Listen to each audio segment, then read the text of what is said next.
All right, so we finished up talking about the war and the debate of the treaty. We're going to come back and talk about the anti-imperialist war tomorrow.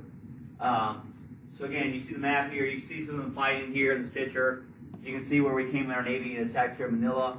And you can see once we attacked here in Cuba, we then go from Cuba over to Puerto Rico and attack there as well too. All right, so what we're going to look at now is what is the aftermath, or what is the development of us taking all this territory after the war ends. So first, let's look at Puerto Rico.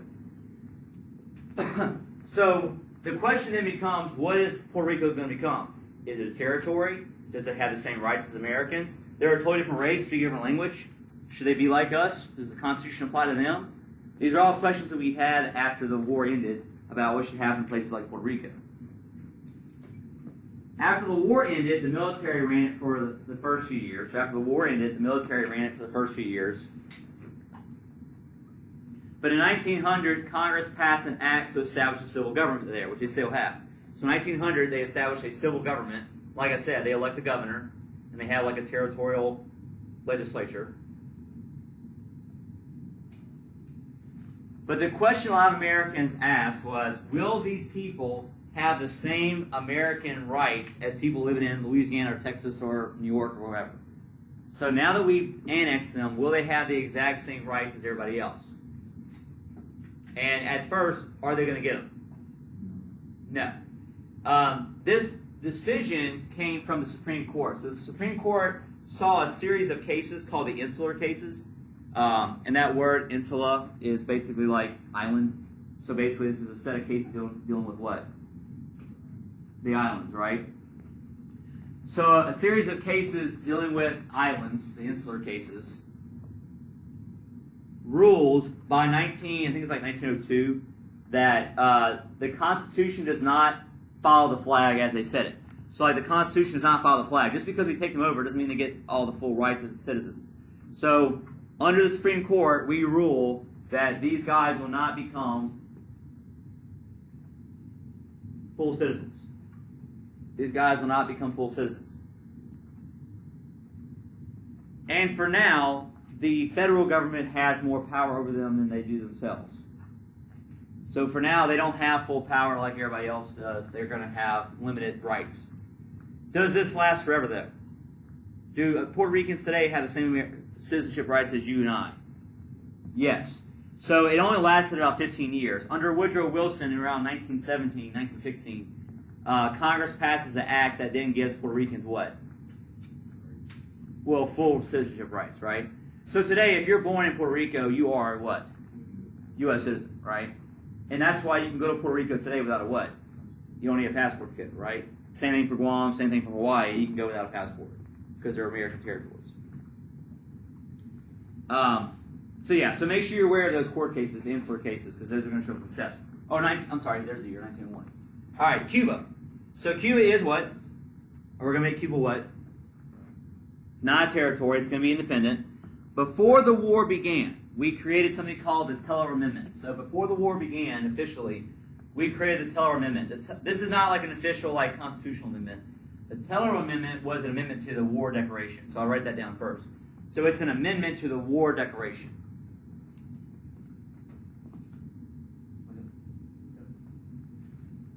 So it's an amendment to the War Declaration. But it basically promised before the war even began that we were not going to what? We were not going to take over Cuba. So we made a pledge when the war started that we were not going to take over Cuba.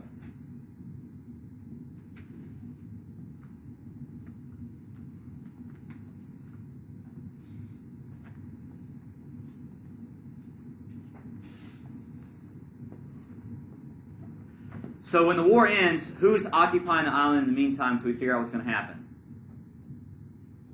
We are. Our what? Our military. So here's what's going to happen. Our military is occupying Cuba, and we're going to make it independent, but we're going to make sure Cuba's going to do what before we leave.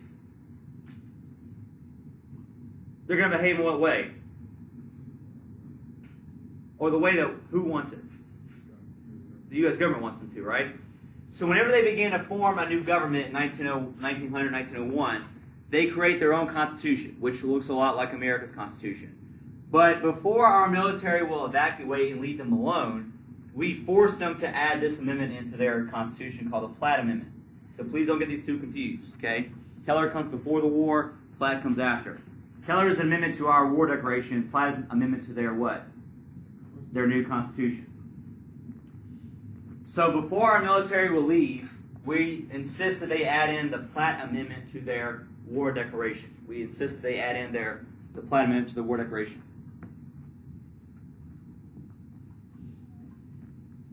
So it has 4 stipulations. I'm going to give them to you real fast. So they have 4 stipulations. Number 1,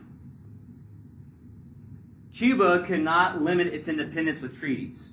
Cuba cannot limit its independence with treaties. So Cuba cannot limit its independence with treaties. Meaning that it can't get into a treaty with somebody else, and Cuba would have a better relationship with somebody else. We want them always to the best relationship with who? America. So Cuba cannot limit its independence with some other foreign country. 2, Cuba cannot get into excessive debt. So 2 is that Cuba cannot get into excessive debt. 2 is Cuba cannot get into excessive debt.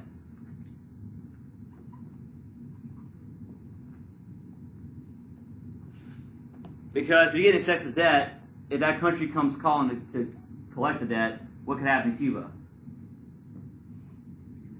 It could be taken over, right?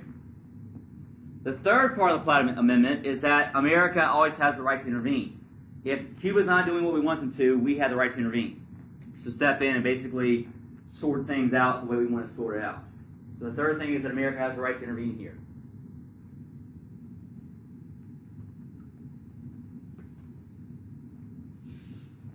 And the fourth most long-lasting result of this war and this Platt Amendment is that we're going to put a permanent military base in Cuba. We're going to put a permanent military base in Cuba. What is that base? Still there.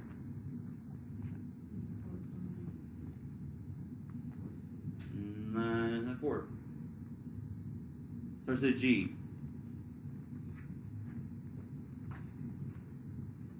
Guantanamo?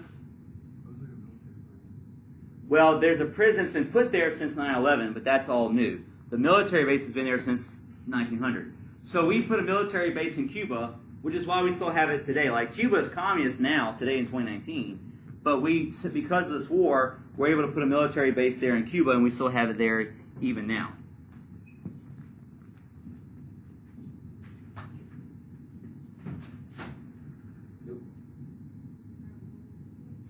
What are you doing?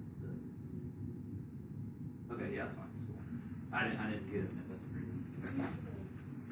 All right, I'll see. So the fourth thing is that we get a permanent naval base in Guantanamo Bay, Cuba. Many Cubans didn't like the Platt Amendment, but did they have a choice? No. So here's the thing: we don't own Cuba, but do we influence Cuba? Sure. What this becomes is called a protectorate. That's a term you want to have written down. So basically, in this time period that we're imperial, either the territories that we get are either going to become a territory or they're going to be a protectorate. A territory means that we actually what? Own them. A protectorate means that we don't own them, but we do what? Heavily influence and kind of influence them to a point of control, right? We don't own them, but we nearly control them. So Cuba is our first protectorate. So it's a country whose affairs are partially controlled by a stronger government. Protectorate is a country whose affairs are partially controlled by a stronger government. The Platt Amendment will govern our relationship with Cuba for several decades. Although we don't control Cuba now like we used to, we still have what that's been there ever since. That base, right? Guantanamo Bay Naval Base, which is still there. Okay, protecting business interests. And this is probably the last thing we're going to say. Protecting business interests. By 1895, the U.S. interest had already, American interest had already had about $50 million in Cuba with trade. So by 1895, America already had about $50 million of trade investment with Cuba. Mostly with what crop? Sugar. Which is why, who's also pressuring America to get involved in this war and to help settle this up after the war. Not necessarily farmers, but what in general? Who refine the sugar and sell it? Businesses, right? So a lot of American businesses wanted the intervention because they have a lot of investment in sugar, tobacco, mining, railroads, and other utilities there in Cuba. So they have a lot of influence over wanting involvement from the American government. See y'all tomorrow. We're going to probably do an activity tomorrow with